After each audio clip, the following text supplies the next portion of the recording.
வணக்கம். இன்னைக்கு நாம சூப்பர் ஸ்டார் ரஜினிகாந்தோட அந்த 50 வருஷ சினிமா பயணம் பத்தி கொஞ்சம் ஆழமா பேசலாம்னு இருக்கோம்.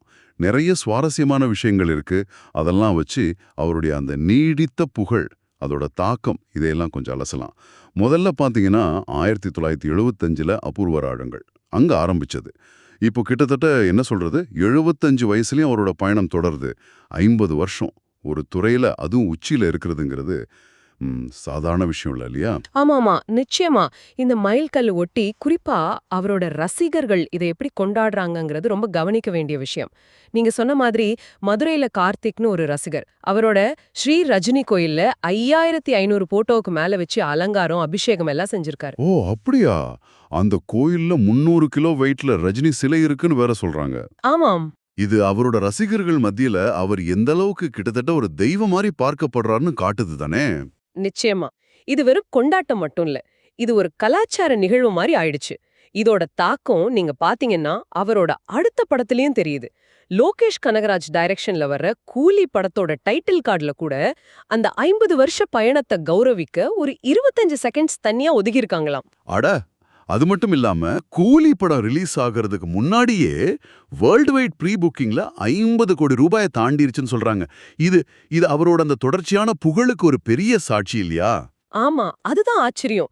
இத்தனை வருஷம் கழிச்சும் அந்த மார்க்கெட் வேல்யூ அப்படியே இருக்கு. இந்த அளவுக்கு ஒரு தீவிரமான ரசிகர் வழிபாடு இது எப்படி உருவாகுது? தமிழ்நாட்டுல நடிகர்களை தலைவர்கள் மாதிரி சில நேரம் கடவுள் மாதிரி பார்க்குற ஒரு போக்கு இருக்குன்னு சொல்லுவாங்களே, இது அதோட ஒரு வெளிப்பாடா இருக்குமோ? வெறும் சினிமா ஹிட்ஸ் மட்டும் இதுக்கு போதுமா? அது கொஞ்சம் சிக்கலான கேள்விதான். தமிழ்நாட்டோட அந்த சமூக அரசியல் பின்னணி இருக்கு இல்லையா, எம்ஜிஆர் காலத்திலிருந்தே நடிகர்களுக்கும் மக்களுக்குமான அந்த உணர்வுபூர்வமான பிணைப்பு ரொம்ப அதிகம். ரஜினிகாந்த் விஷயத்துல பாத்தீங்கன்னா அவர் ஆரம்பத்துல வில்லனா அப்புறம் ஹீரோவா மாறி தனக்குன்னு ஒரு ஸ்டைல், மேனரிசம், பஞ்ச் டயலாக்னு ஒன்னு உருவாக்குனார். ஆமா, அந்த ஸ்டைல் அது தனித்துவமானது. அதேதான். அந்த மாஸ் ஹீரோ இமேஜ் பல தலைமுறை ரசிகர்களை கட்டி போட்டுடுச்சு. அது வெறும் நடிப்பில்ல, அது ஒரு ஒரு கல்ச்சுரல் ஐகான் மாதிரி ஆயிடுச்சு. இந்த கோயில் மாதிரி விஷயங்கள் எல்லாம் அதோட ஒரு எக்ஸ்ட்ரீம் வடிவம்னு சொல்லலாம். சரி, அப்போ இந்த 50 வருஷ பயணத்தோட இம்பாக்ட இப்போ வர்ற படங்கள்லயும் எதிரொலிக்குதுன்னு சொன்னீங்க. கூலி டைட்டில் கார்டுல அந்த 25 செகண்ட்ஸ் அது வெறும் மார்க்கெட்டிங் ஸ்டண்டம் இல்ல உண்மையாவே இண்டஸ்ட்ரி கொடுக்கிற ஒரு ரெஸ்பெக்டா? எப்படி பாக்குறீங்க? என்ன கேட்ட ரெண்டுமே இருக்குன்னு தோணுது. நிச்சயமா அது ஒரு பிரமாதமான மார்க்கெட்டிங் ஐடியா தான்.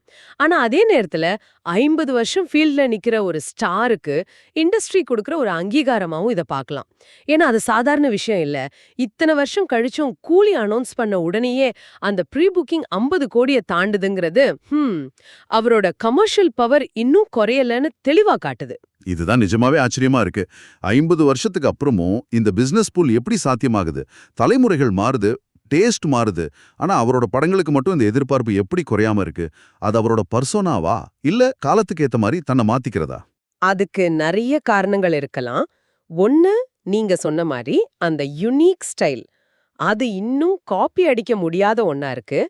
இன்னொன்னு பாத்தீங்கன்னா ஸ்கிரீன்ல காட்டுற அந்த மாஸ் இமேஜுக்கும் நிஜ வாழ்க்கையில அவர் காட்டிக்கிற அந்த எளிமை, அதுக்கு ஒரு பெரிய கான்ட்ராஸ்ட் இருக்கு. அது மக்களை ஈர்க்கலாம். ஆமா, அது ஒரு முக்கியமான பாயிண்ட். அப்புறம் சமீப காலமா பாத்தீங்கன்னா ரஞ்சித், கார்த்திக் சுப்பராஜ், இப்போ லோகேஷ் கனகராஜ்னு இளம் டைரக்டர்ஸ் கூட ஒர்க் பண்றது. அது மூலமா புது ஜெனரேஷன் ஆடியன்ஸையும் அவர் கூட கனெக்ட் பண்ண முடியுது. படங்கள்ல கதை அம்சம் சில சமயம் விவாதிக்கப்பட்டாலும் அவரோட பிராண்ட் வேல்யூ மட்டும் அது அப்படியே ஸ்ட்ராங்கா இருக்கு. அப்போ சுருக்கமா சொன்னா இந்த 50 ஆண்டு பயணம்ங்கிறது வெறும் வருஷக்கணக்கு இல்ல. அது ஒரு நடிகரோட வளர்ச்சி, ரசிகர்களோட ஒரு விதமான கொண்டாட்டம், பிசினஸ் சக்சஸ், ஒரு கலாச்சார நிகழ்வு. இது எல்லாம் சேர்ந்த ஒரு கலவை. சரிதானே? ரொம்ப சரியா சொன்னீங்க. இது ஒரு தனி மனிதனோட வெற்றியை தாண்டி சினிமாவுக்கும் ரசிகர்களுக்கும் நடுவுல உருவாகிற அந்த ஆழமான ரொம்ப வருஷத்துக்கான உறவுக்கு இது ஒரு நல்ல உதாரணம். அப்போ இதிலிருந்து நாம எடுத்துக்க வேண்டிய முக்கியமான விஷயம், ஒரு கலைஞரோட தாக்கம் எப்படி பல தலைமுறைகளை கடந்து நிக்குதுங்கிறது தான். இது உண்மையிலே ரொம்ப அபூர்வமான ஒண்ணு. ஆமா, நிச்சயமா. சரி, உங்களுக்காக ஒரு கடைசி சிந்தனை. ஒரு நடிகர் 50 வருஷமா தன்னோட அந்த ஸ்டார் ஸ்டேட்டஸ் அப்படியே தக்க வச்சுக்கிறதுக்கு என்ன ரகசியமா இருக்கும்? அது அவர் ஸ்கிரீன்ல காட்டுற அந்த இமேஜா, இல்ல ஸ்கிரீனுக்கு பின்னாடி இருக்கிற அந்த நிஜ மனுஷனா, இல்ல இது ரெண்டும் கலந்த ஒண்ணா? இதை நீங்க கொஞ்சம் யோசிச்சு பாருங்க.